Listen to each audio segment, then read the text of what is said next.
Hey, Richard Pickett here, going to do a real quick run through on how to do your own webcasting. I do plan on covering every single aspect of it, and typically this should cost, this should last about 20 minutes or so.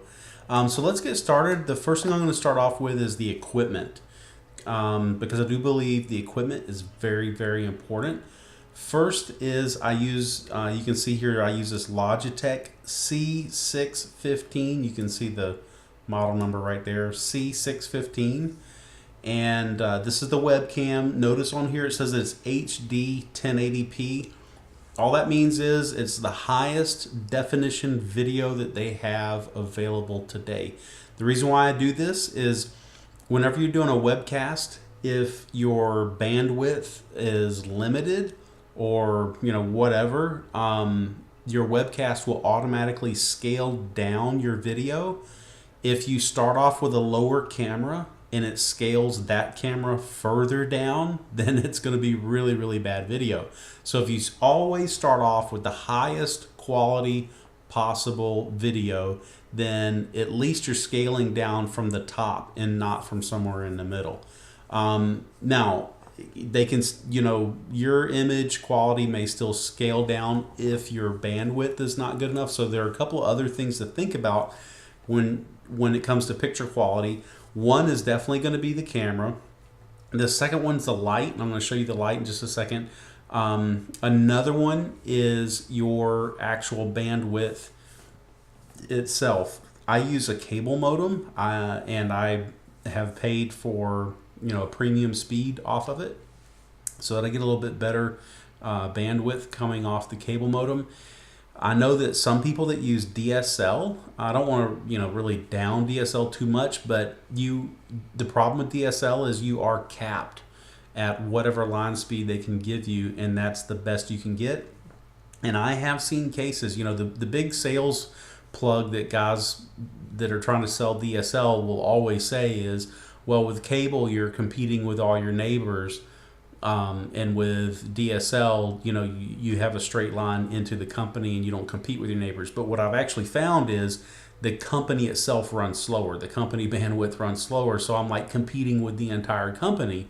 I'm not competing with my neighbors, and I've found, and maybe it's just me, but I've found that I've gotten much higher bandwidth off of cable modem. So I've used cable modem for I don't even know, like 10 solid years now at least, and never looked back when I left DSL. So those are some of the factors. Another factor is your computer. So if people are complaining that you've got a fuzzy picture, it's not coming in good, it could possibly be that your computer's a little bit old, doesn't have enough memory, has too many other programs running, whatever, and it makes it go slow. So the video compression that's converting your image into the signal that's being transmitted, it doesn't have enough computing power to do that, and because of that, the image quality suffers. So those are the things: the camera, lighting, bandwidth, and your computer. As a matter of fact, on the note of the computer, James was having some problems getting a really good, clear, sharp signal, and so he upgraded his internet connection, and that didn't solve the problem. He swapped out the computer using the exact same camera, just changed the computer, instantly better. So it definitely can be the computer. So those are the things to keep in mind. So obviously I can't tell you what computer to go buy, or if yours is good enough or whatever. I mean, you just have to play and find out. And the way that I buy computers, I always buy whatever the best money can possibly afford, just because I'm paying for performance or whatever. So anyway, moving on. So here's a picture of the camera. I'm going to close this one. I'm going to show you what it looks like when it's sitting on top of a laptop, and it has a foot. The foot is on the back side of that laptop, and it actually unscrews, has a little cap that's there that you can take off. And if you have like a tripod or whatever that has one of those screw mounts on it, it'll actually screw into that, so you can stabilize it if you want. It'll also sit on top of a monitor. So if you have a regular computer with a regular monitor, it'll sit on that. Obviously, it'll adjust for a laptop. It'll adjust for a flat screen, just about anything you need. So that's the camera, Logitech C615. Again, here's the model number right there, or the name of it. Logitech HD Webcam C615. You can typically buy them like Best Buy, Walmart, whatever. I don't know if Walmart carries these in particular, but I know I got mine from Best Buy. I think it cost $75. A lot of people say they get them on eBay or whatever for $50. The only thing I can say there is make sure you buy new. And I don't play the auctions. I always do it buy it now because I'm not going to wait to find out that I didn't get it and have to wait again. So if you can do a buy it now for $50 and it's somewhere close to you, it's not like coming from Asia, maybe you're going to get a good deal. But anyway, Logitech C615. All right, and here's the flood lamp that I use. Notice it has this little clip, and this is a side shot, so you don't actually see, but the bulb goes inside there. And I use a fluorescent bulb, so not one of the little ones with a wire filament, but one that like you flip it on and it takes like 2 or 3 minutes to slowly, come all the way up to full brightness. And what I found with that, the reason why that I go that particular route is I know with newer cameras it's not that big of a deal, but I know it certainly was a big deal like 5 to 10 years ago, that if you use regular lights, they actually have a frequency of vibration, 60 hertz or 120 hertz, something like that, whatever, and that it would interfere or could possibly interfere with the image, because if your camera's picking up at that exact same frequency, you can get lines in it and all in your picture and all that kind of stuff. Well, with these fluorescent bulbs, the bulb like slowly heats up, and it just it gives a more consistent, even, no pulsing type light, whatever. So typically before a webcast, I'll come in like 15 minutes before and I'll flip the thing on, and it's literally sitting on a little stand right behind my laptop. I use a laptop even at on my desk because I just like pack the laptop up and go. And then when I come back home, I just pull the laptop out of my bag and set it up on my desk and use it on my desk. So the light sits right behind my laptop, just basically above the camera, where the camera and the laptop screen don't actually cast a shadow on me. So it's a little bit higher, and you definitely don't want it like shining even with your face, because then your shadow against the wall behind you will be distracting to people. So you want it raised up a little bit so your shadow is actually a little bit down below where they won't be able to see it. And that's another really good point, is your camera needs to be at your eye level. And often you'll see when I'm doing a webcast, I'll look down at the screen, like if I'm reading someone's question or looking at something, and then I always look right back into the eye of the camera. Or sometimes I'll do what I call spacing out. I'll kind of look behind the camera, like look at my window that's behind the camera on the other side of the room.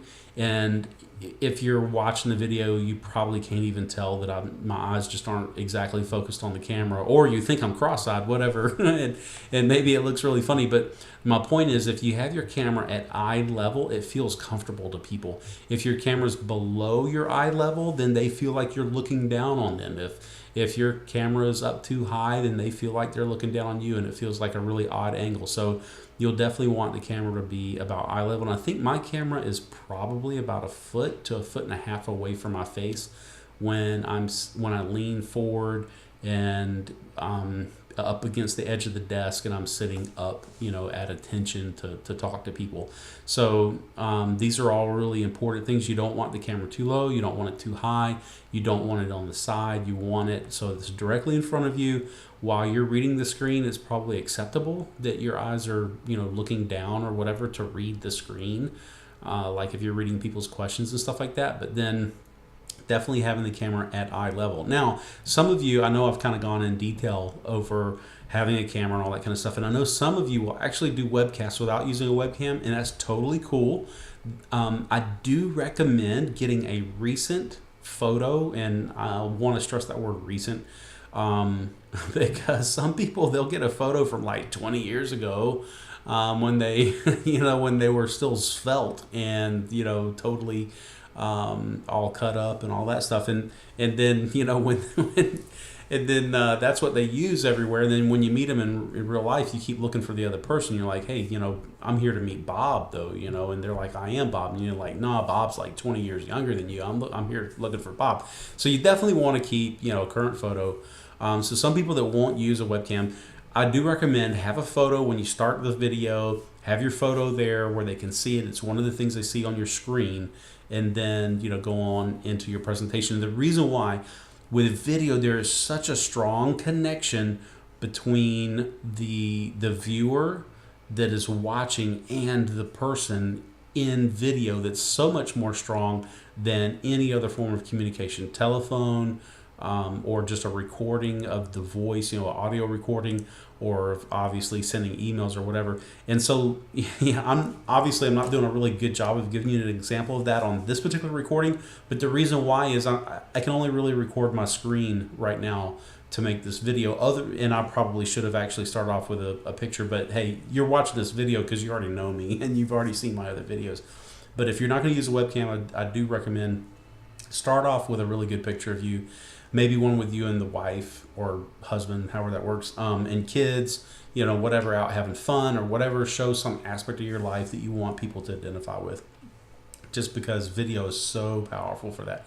All right, so here's the flood lamp. And the reason why I mentioned the flood lamp is if your lighting is not good enough, your picture will actually look fuzzy. And it kind of blew my mind, you know, because I bought this top of the line camera. I've got really good lighting in my room, just regular room lights and stuff, and my picture was fuzzy. And so I thought, okay, well, maybe it's this, I need this floodlight, and I just had one laying around. So I went and grabbed it, set it up, and sure enough, man, my image came in perfectly crisp and clear, and I just couldn't believe it made that much of a difference. And basically, when the lighting's too low, the camera's just not getting enough light to pick up the full image, and that's why it's kind of fuzzy. So lighting is big, huge importance. Okay, so enough about all that. Let's get down to the actual nuts and bolts. After you've bought all that stuff and you've got it all set up, and your spouse had a cow because you spent, you know, $50 or $75 or whatever, which they shouldn't. Hey, we're investing in your future. Then you'll come to the Webcast admin page. Now, I was playing around with it earlier, so let me reset this page. The way you get here is hover over Member Dashboard and go down to Webcast Admin and just click the button. You'll need to be logged in, so you'll see your email address up here and it'll say log out. Don't click on log out because that will log you out. And this is the default way the page comes up. And here's the reason for this. Because when you start your webcast, or typically, like, I want to make sure that if you're running late or whatever, and you just need to jump into a webcast, boom, you can just click here, click Webcast on Demand, and get busy. Or even select one from the schedule, and you just get busy with it, right? So the very first thing you actually will want to do is go down here to this. This has 3 elements to it, or 3 areas. You're going to want to go to the 3rd area. It says your webcast URL. So you click here, and you get your URL. Now notice I'm doing it from the company login, so that's why it says company right here. Notice it has FBAR, or you'll hear us just pronounce that as FBAR. Notice this is the FBAR URL. When people click this button, they go straight to Facebook first. They don't even see 20 Now. They don't see your webcast. They go to Facebook, and it says, hey, 20 Now would like your permission to get your email address or whatever. If you use this link on Facebook, it is super-duper powerful. That's exactly what the URL you're going to want to post. Send it to people in instant message. Put it up on your Facebook wall. Whatever you do on Facebook, this is the address you want to use. And you just tell people, hey, you got to come to my webcast. You got to come and watch this. Now, some people will ask, you know, hey, if I run a webcast at the same time the company's doing it, or at the same time this other guy's doing it, which webcast will they see? Well, it knows which one to give you by this word right here. So like right now it says company.20now, so it knows it'll give the company webcast when you go to that page.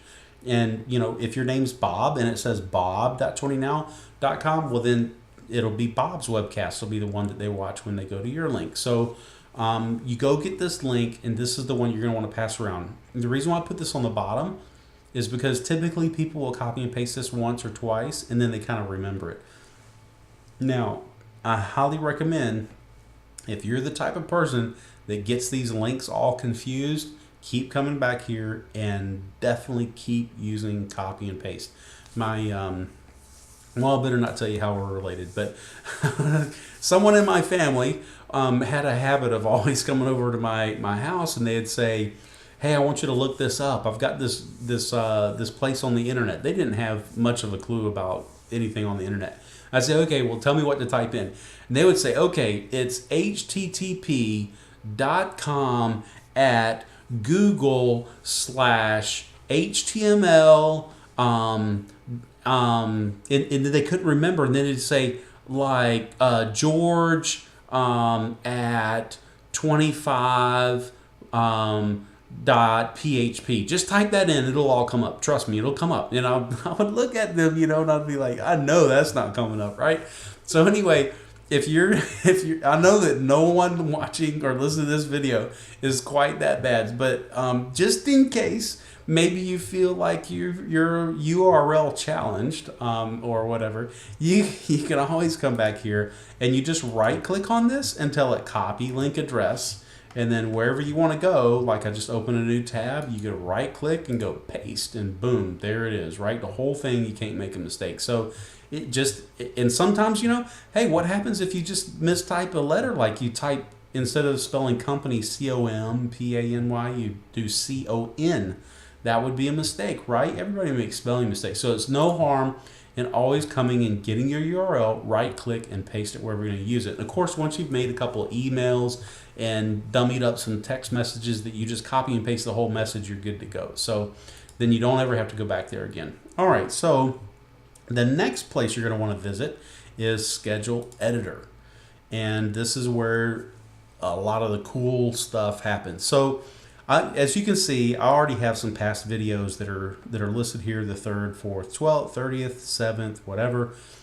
We've got another one coming in on the 14th that I'm going to be doing, and I can change this date and time, click update. I can delete it if I want, whatever I want to do. But this is how your schedule's made. So I'll go ahead and make one for the 21st. So weekly training webcast, and tell it I want it on the 21st. I want it to be at 7 p.m. and 0 minutes. Boom, right? And then I just tell it create new webcast, and automatically it got put right in here, December 21st. I can then go and delete it if I want, and it's completely gone. I can go back and we'll put it in again because we really are going to have a webcast on the 21st. What time did I say? 7 p.m. All right. Now, remember, one really cool thing about this is 7 p.m. my time. And this system's automatically going to convert it to whatever time zone the person who's visiting the website, whatever that time zone that is. And since I'd already typed this once, I'm going to just copy and paste it like that. So like I'm putting it 7 p.m. I'm in Central Time. So this is 7 p.m. Central Time. Someone, when they see my calendar, it'll actually, if they're like East Coast, it'll tell them it starts at 8 p.m. Someone that's over in California, the Pacific Coast, it'll tell them that that's at 5 p.m. It'll automatically convert it. So you just put this in for whatever time zone you're currently in. Excuse me, not the one you're currently in, the one your computer's set for. And this is a gotcha. Some people, I don't know why, but their computer time zone is set for Havana, Cuba. So their time zone is like CDT, and they think that means Central Date Time Zone. I guess, I don't know. And it actually is the exact same time as Eastern. So they would tell me, I don't know why the time's not right. So then when I have it actually display what their time zone is, then they would realize that their computer is not set right. So whatever time zone your computer is set to, that's what time all of these are going to be set in. And visitors in other time zones, it'll automatically do the conversion for you. You don't have to even think about it. Isn't that cool? All right, so I'm going to tell it to create a webcast. All right. So it's just that simple to set up your schedule. It's not complicated. It's very, very simple. Now, you can see that I've got some past videos here. If you want to go back and like view some of your past videos, or maybe even use one as the default, which we'll talk about that, you can click view video and it'll pop up in YouTube. I don't know why it does this. I think I've mentioned this to you guys. For some reason on my account, like I must have told it like I want a G rating or something, and it just doesn't play hardly any videos for me anymore if I'm logged in. If I log out, it'll play the video. So trust me, this video is definitely there. I don't know why it's doing that to me. And I haven't taken the time to figure it out. I need to go have a good fight with YouTube, I guess, to get that working.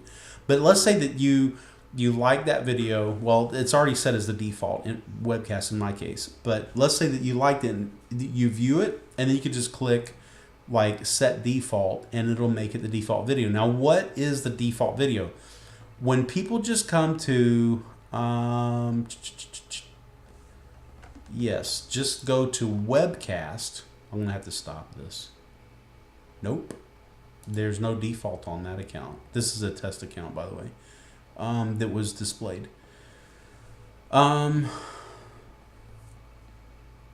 Weird. Okay. Oh, yeah, I can't show it to you on this. When someone goes to your regular Webcast page, you'll see it on yours, like where it's your name.tonynow.com/webcast. When they go there, it will play whatever is set as your default. So you can just say, set that as the default. And now this is the default Webcast. When someone visits that page, they'll view this default Webcast video. If I say, no, I really do want to set it back to the one that was on December the 7th, I just click set as default and immediately changes it to the default Webcast. So that's it. So when people come, if you don't have a live Webcast going, they'll view whatever you have set as default. Now, a couple little things about that. Your company, let's say you're in a juice program and they've got this really, really cool video. Let's go to YouTube. It doesn't really matter. I'm just going to pick a video. Let's see if it'll even play. Oh, look. That's great. It'll show me ads for sure, right? Okay, so they'll always play that because they got to get their advertisement money. All right, so here's the video. All you do is come up to the URL, right-click in here, tell it select all, go back to the URL, right-click, and tell it copy. And then come here, and I'm going to call this one the default just so that it's easy for me to track it, right? Default. And I'm going to set the date and time. I can't remember if the system will let me do it for some time in the past. We're going to find out real quick how smart the programmer that did this is. All right, so I'm going to tell it to create a new webcast.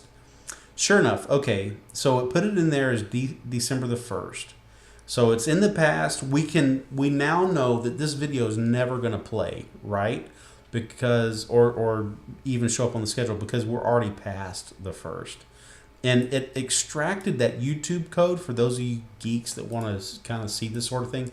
That's this part right here. It's the actual like video ID or embedding code or whatever you want to call it. That's the YouTube video ID. That's all it really needs to do to track. But you will need to use the entire URL when you put it in, by the way. You can't just stick the YouTube code in there because it won't work that way. So I'm going to set that one as the default. So now I've clearly marked it for myself that this is the default, and it just stays there. And of course, if I want to check the video, I can always click it, and let's see if it'll let it play. Woohoo! All right, so it actually did play it. Okay, so that's how you can set your default. Now I'm going to delete this one. Boom. One more thing I want to show you that's so totally cool about this is you can tell everybody, hey, new cool auto webcast. I'm just doing that for you guys. Of course, you wouldn't actually name your webcast that, but let's say that you told everybody, hey, on December the 16th, which is Monday, at 10 p.m., that sounds good, and 0 minutes, I want you guys to come and watch this webcast, right? And it's the video from your company or a video that you've already done that's a really cool webcast. Tell it create webcast. Now, you can see it's already set for December the 16th at 10 p.m. And since you already gave it the YouTube code, exactly 10 p.m., your local time, this is automatically going to begin to play. Really, really cool. Now, people can still come, and it will naturally, they'll come, they'll watch, it'll automatically start, and for the next 10 minutes, so until it's 10 after 10, anybody that comes, the video will begin to play for them, and it's your webcast. So you can record a webcast and use it this way, and have it play sometime in the future. Just like, let's say that you want to replay November the 30th, then on this view video, you could just right click, copy link address, put it in here, paste, boom, tell it to update, and it's ready to go. Notice that since this date is in the future, you can continue to edit this code. So if you're not really sure, man, wait, is that the right video? Do I need to change it? Or you maybe between now and the 16th, you actually make a webcast that you would rather play here in that spot. No problem. You can just right click in here, tell it to paste whatever the real video link is that you want it to use, and tell it to update.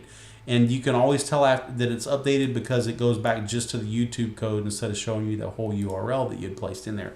So again, what this means is on December the 16th at 10 p.m., it's automatically going to play that video for me. Really cool, right? I don't even have to be there. Now, people can ask questions, as you already know. You've seen it in the webcasting. They can still ask questions. So if you're going to be really smooth about this, you may need to do something like, hey, I can only answer some questions. I'm not going to take a whole lot of questions on this webcast. So feel free to type them in, but just keep in mind I may not get to yours. And then I would actually answer some of the most common questions that people have and say, hey, here's a question, blah, blah, blah. And you just, ask the question and give the answer. They may or may not ever figure out that you've actually, the entire thing's completely recorded. And as long as they come within the first 10 minutes, they'll automatically start playing for them. So that's another option that is really powerful for you, because you can tell people, listen, if you come late, it closes. So you got to be there. And the reason for that is if they're motivated to come at that particular time, they're more likely to convert into whatever your program is and be more active in it, rather than if you especially if you do a webcast every night and you say, listen, if you can't make it tonight, come tomorrow, I'm having another one tomorrow, then that's what happens. They'll always come tomorrow, which means they just never come. So you want to definitely make them limited. You don't want to give out a big long schedule. You don't want to make it seem like it's easy for them to just come whenever they want to.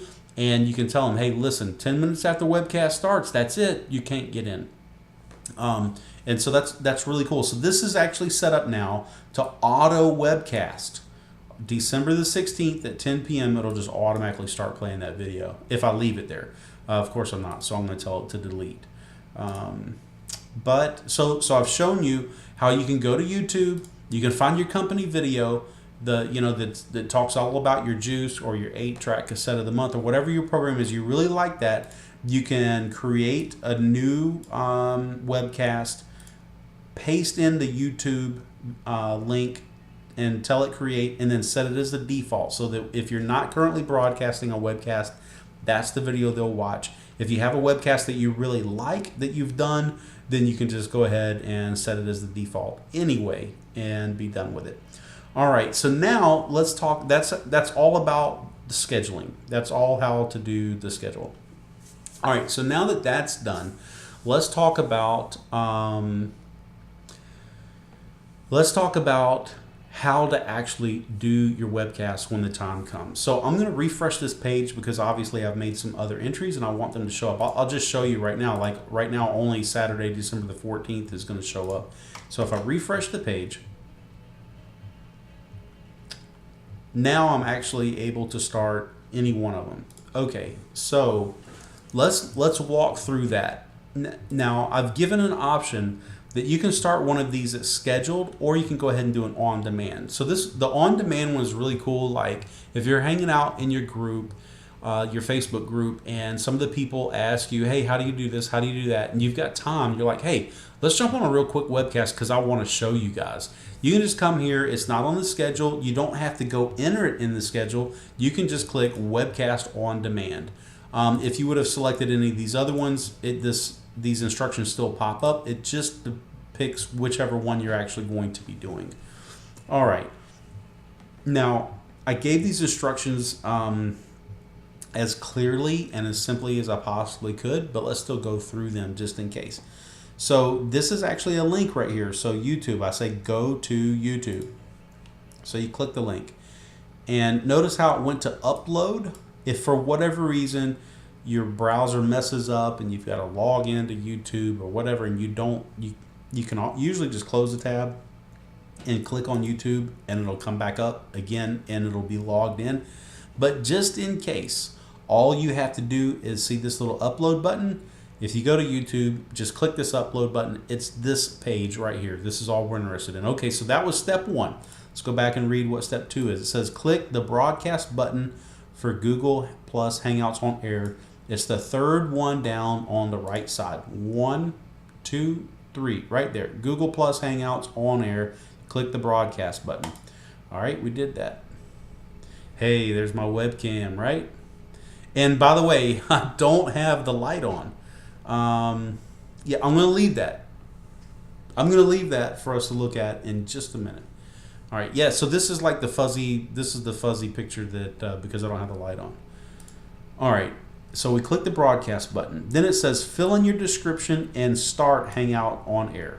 Okay, so right here where it says name Hangout, this is where we would say this is a test Hangout. Whatever you want to call it.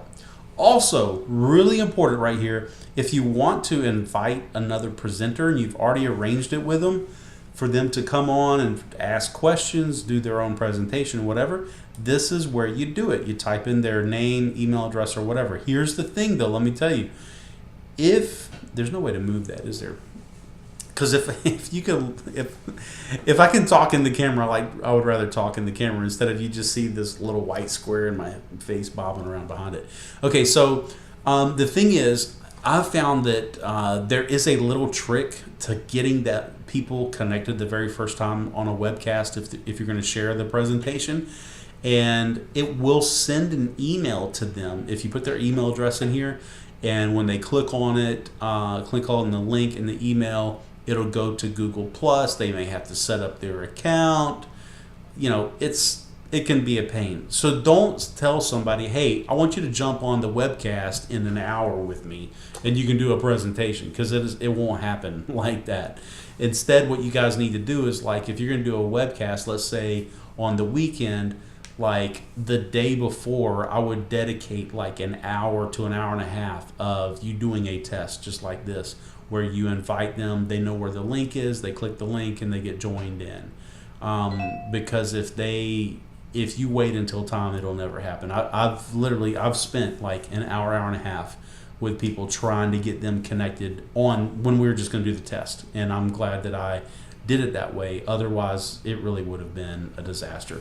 Okay, so you type in their email address. It helps if you're already friends in Google Plus. There are little tips and tricks like that. If they use Gmail to read their email, it will actually, this is the crazy thing, right? It'll actually send the invite, and you know how Gmail now has, what is it? They have advertisements and they have social, I think is another tab, and they just automatically put stuff there. Well, the invite, your invite goes in the social tab. So I remember one guy kept like inviting, I'm like, man, I know I've invited you like 5 times. And finally he goes, oh, wow, they're over here in the the social tab. And, you know, once he clicked the link, he was right in. So definitely do that coordination first and get them connected first. Now, if you forget to do that here, no worry. You can always say start Hangouts on Air.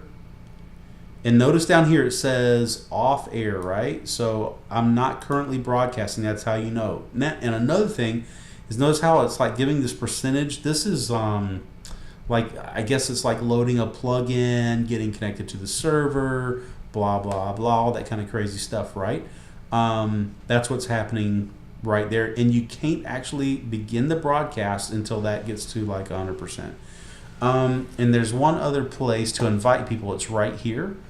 You just click on this. So if you forgot to invite them in the beginning, or you want to add someone in the middle of a webcast, which I don't know how. I mean, they've really got to be prepared and waiting, because the last thing you want to do is be telling people, hey, I'm going to invite this guy, and you come down here and you can't get the guy to connect in. That's horrible. You don't want to do that live. But you know, hey, if you live on the edge, that's how you can do it. And you just type in their name, email address, whatever, and click invite and bring them up. Okay, so that's how that works. You can mute your microphone. You can turn the camera off, and it'll just display your picture. All right. You can adjust the bandwidth usage. I definitely keep it on the high. A couple other things you can do. You can change, like this this laptop has an integrated camera, so I can flip to that. Right now, the other camera's in front of it. That's why it's a nice, beautiful black screen. You can flip back. You can tell it to use a default device for the microphone. You can, select, like, I actually always go in and select to use the webcam microphone, because it's actually a little bit better quality than the one that came on my laptop. For you listening, what device it uses for your sound, which it shouldn't, is not that big of a deal, because unless you're broadcasting and you're sharing, if you're sharing with someone else and you're both doing a presentation, I definitely recommend I gotta close this so you can see. Definitely recommend getting a headset that has an inline mic, especially if you have the inline mic plug. So like my laptop actually has a single plug that this plugs into, that has the mic and the earphones all in one. And the reason why is if you're sharing the presentation with someone and they're talking, it's coming out your speakers, back in your microphone, and out to everybody that's watching. It's a disaster. Because they're hearing the person, they're hearing the echo, they're hearing feedback. It's a miserable experience. The other thing you can do is always go on mute. If you're not talking and you're like double presenting, you're sharing it with someone else, just click it on mute to turn your mic off, because it just helps, and especially if like you're going to be typing, right? So you switch presentation and you think, that guy's going to talk for 20 minutes, so I'm going to sit here and type up some email. I'm going to multitask. Well, everybody out there is listening to it, so you definitely want to go on mute. And I don't know if the new one does it. I noticed like over here it shows the images. I'm not sure what it looks like on the broadcast side, because it seems like they change it all the time. But used to, if there were two people on, these little pictures where I think I have to click it to show it. No, it's just not going to do it. Displays the person's picture, right? Or it actually displays what they're doing. So like as I would be talking, you could see it down there. They used to be across the bottom. They moved them to the side. I don't know if that's actually shown to the people in the broadcast. I'm assuming it is. I'm guessing that it is. But I haven't done like a dual broadcast in a while. And I've been told that if it's just two people, it wouldn't show up there. But like if three or more, then they would see all those pictures. So the reason why I'm saying that is if you're sharing the webcast with someone and it goes to them to do the presentation, and you're not on the main screen, and you sit there and like bury your finger up in your nose, they may see it on that little picture, and that's definitely not going to be good for your public image. So just pay attention to that. And you can always share your screen and display something and just leave it on that when you're not active. Let me make sure that's clear, because if you're active, there's nothing more powerful than what I'm doing right now, and that's eye level looking into the camera, talking to the person that's watching it. That is such a powerful way to connect. So definitely, if you're doing the presentation, you need to either be showing them actively something on your screen, or if you're not, then flip it back to the camera and talk to them. And you'll notice that sometimes when I'm showing them something on the screen, and then I kind of want to take a break and actually talk about it for a minute, I'll go ahead and flip back to the camera so that I'm talking and I'm getting that really good eye contact. All right, so enough about all that. Okay, when you're ready to do the broadcast, you click this little Start Broadcast button, and immediately people can begin to see that. Now, that's the only step on this that I'm not going to do, just because there's no sense in me broadcasting this. Because as soon as you click Start Broadcast, it actually begins the broadcast, and it begins the recording, which automatically shows up in your YouTube, which is really cool, but I don't need this recording. So let me show you some. Oh, so we've got to actually take the steps, right?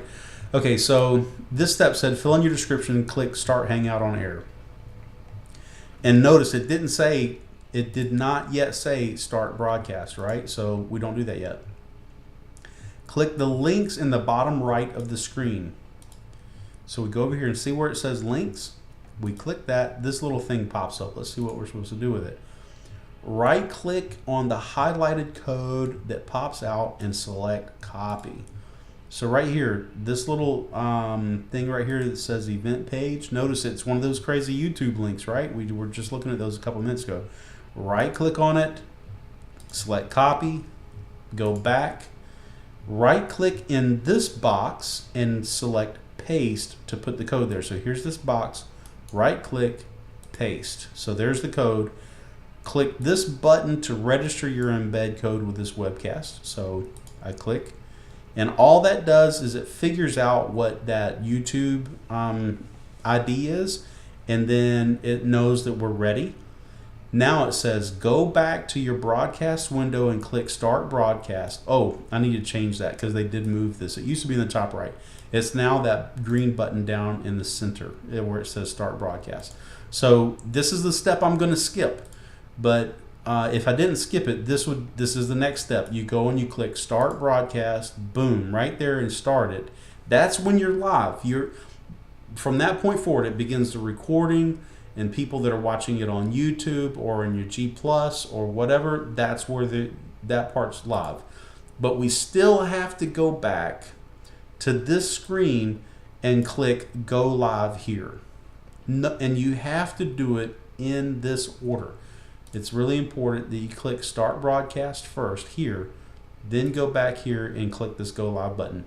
And when you click this Go Live button, everybody that's sitting on your webcast page, it will let them know that it started, and it'll start playing it for them. And that's why you'll typically see me say, hey everybody, I'm just waiting for everybody to get joined in, and immediately the people begin to get joined in. You know what? I might as well start it because I got to show you the rest of the controls, right? Silly me, right? Not thinking. Okay, so we're done with this. You can just click links to hide it again, or you can leave it there. It doesn't really matter. So I'm going to click Start Broadcast. It says you're broadcasting publicly. I'm going to tell it OK. And notice how it says starting. So it hasn't actually started yet. It used to have a little countdown where it count down from like 10 or whatever. Notice now it says it has changed this status to live, and now I can stop broadcast, which you don't do that till the very end. Okay, so I'm now live, and I go back and I click Go Live. Man. Oh, I know why I did that. I think it's actually already gone live. It's because I took way too long on this thing. Yep. Hey, look. Rufus is sitting there. Awesome. Okay, so this is the actual webcast controls. Really, really cool. So what's really wild is you guys are actually seeing the screen, but Rufus is actually seeing this this picture. Okay, so let's go through some of these things real quick. Here's the attendees. The attendee list, it tells what time they were last seen here, tells their name, has their photo, as you can see. If you click this, it'll go right into their Facebook page, and you can click here and send them a direct message or do whatever if you want. Read more about them, especially if they come on here and they say, hey man, I'm having some problem with my Facebook stuff, you got to show me this, whatever. Boom, you go right to their Facebook, especially the people that tell me your post didn't go, the link is wrong. I can just scroll down their page and I can find it, and then I can share it, and I'm going to close that. Then I can share it with them and show them how it's actually working. Okay, so enough about that. This list will not auto update, and it's a really good thing too, because the list of attendees, because when you have hundreds of people, thousands of people attending your thing, your webcast, you don't want this thing like every 30 seconds going and getting that full list from the server. It will definitely kill you.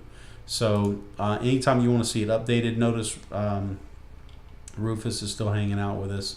Anytime you want the list updated, you just click update. Whenever you're done with the webcast, you go here, you click stop broadcast, come back over here and click end webcast, and it's done. When they type in questions, it will post it right here, and it'll show the time, their name, photo, and the message. I guess I could go to the corporate webcast page. I'll have to stop the video as soon as it comes up. Boop. Okay. Notice, there we go. All right, so now I'm going to do test question and click to send. And you guys already know this because you see it. It shows your list of questions there. If I go back here, notice it popped in right here. It has my photo. Again, just like on this side, I can click on the photo, go straight to the Facebook, and do whatever I want to do there. And it shows the time, shows their name, of course, right? If I click update, now you can see that I'm also attending this webcast. So, all right. So that's how this whole thing works. Notice the webcast that we added is now listed over here on the calendar too, by the way. Let's see, what else? The only other thing I can think of that I definitely need to cover for you guys is you want to do a screen share. So I'm going to pull up one of my presentations. Here we go. This is this is actually one of the training courses that I'm working on. This is branding, by the way, is like the biggest thing that you can do in marketing, and brand positioning is the biggest thing you can do in branding. So this is just step one, or part one of a massive step-by-step on how to do your branding in order to do much more efficient marketing. So let's say that this is what I wanted to share to the people. Notice this whole time what's been broadcast is just the camera. And if you can see my camera, the blue light on it is actually on, showing that the camera is what's being displayed. Now I'm going to share the presentation with them. So let me go through that again real quick. So you just click right here where the green button is. It says screen share. Click that. Click whatever you want to share. You can even share your entire desktop, which means they'll see every application that you're running, or you can lock them down where they'll just, oh man. Okay, whew, I was afraid there for just a second because I've seen it mess up. And notice now all they can see on the camera, on the webcast or broadcast view, is just the presentation. No matter where I move it on the screen, that's all they can see. I can even get something else. Oh, that got turned off. Let me go here. I can get something else and put it in front. Let me see. So like this little terminal, I can put this terminal in front. I'm sitting here typing in commands, but notice what's being broadcast is still only the webcast. So, excuse me, only the presentation. So, you know, that's really powerful because they can't see everything on your computer. Only want whatever you want to show them. Now, one little caveat I'll give you, like on presentations. In this case, to start the presentation, I hit F5. So now the presentation is up full screen. If we go back here, notice they don't see the full screen thing. They're still seeing just the just the presentation, just the editor. So what we want to do is, whenever you're going to start your presentation, you want to go ahead and start it like this, and then you go to the webcast control, you click screen share, and by the way, anytime you're sharing your screen and then you click that screen share button, just like you just saw, automatically the screen share stops and it starts showing your webcam again. So we're going to click here. Notice that this is the editor that we were seeing just a moment ago, but this is the actual full screen presentation, and that's what we want them to see, not the editor. So that's why I had to start the presentation first and then come back and share the screen and then share the actual part that's doing the full screen presentation. And then as soon as you select it, naturally that's what happens. That's like going over review and telling what's coming up in this particular training course. And then, just like I'm showing you, you can just go through all of your training. Ooh, there's a bad slide, so I need to fix that. Okay, so that's it. And when I exited exited the full screen presentation, automatically the screen share stopped all on its own because what I was sharing went away. All right, and really that's it. There are these other things on the side that you can play with and do different little things, but I'm telling you, that's the nuts and bolts of it. And so you'll go back and forth between sharing your screen and showing people things and coming here and answering questions. That's really it. Let me look real quick just to make sure that I have covered everything. I showed you how to share the screen, showed you the links, starting and stopping the broadcast, how to answer questions. We went over the schedule editor, and I showed you how to do a default. Yep, I think, and also how to schedule one that would auto start in the future, which is totally cool. So I think we're good to go. All right, so I know that, obviously people will continue to have questions or whatever. So if you have questions, I'm going to go ahead and stop this broadcast. If you have questions, and then I might as well come over here and tell it end webcast. Yes. So if you have questions, certainly write them in or whatever. If we need to reshoot this, we can, or if we need to have an FAQ. But this is start to finish, how to completely do your entire webcast from, again, your webcast URL. This is what you want to share. Right click and copy the link and share it to people. How to set up your schedule, how to view ones that you've had in the past. You can delete them off if you don't want to see them any longer. You can set one to be the default, like I'm going to do right there. Notice the on demand that we just did. It showed up right here. It says it started at 10:23. I can click this and go view the video, or I can just go ahead and delete it. Setting the default, setting one in the future by just getting the actual code. Like let's say that you want December 7th to play again. Again, you just right click, copy link address. And if you want that one to start on December the 14th, you just paste that code in. Not that one. Copy link address. There we go. I didn't actually copy it, I guess. And tell it to update. So on December the 14th at 7 p.m., that video will automatically begin to play, which, of course, that's not what I want to have done, so I better update that. And, of course, how to just set a regular schedule. You just don't put a YouTube code in there. And that's it. And starting it, anytime you're ready to start, you can always do a webcast on demand, or you can select which day.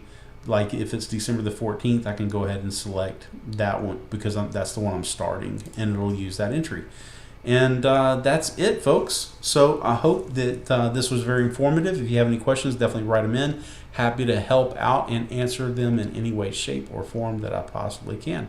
All right, get busy. Go get the camera, go get the lights, and let's see your webcast. Bye now.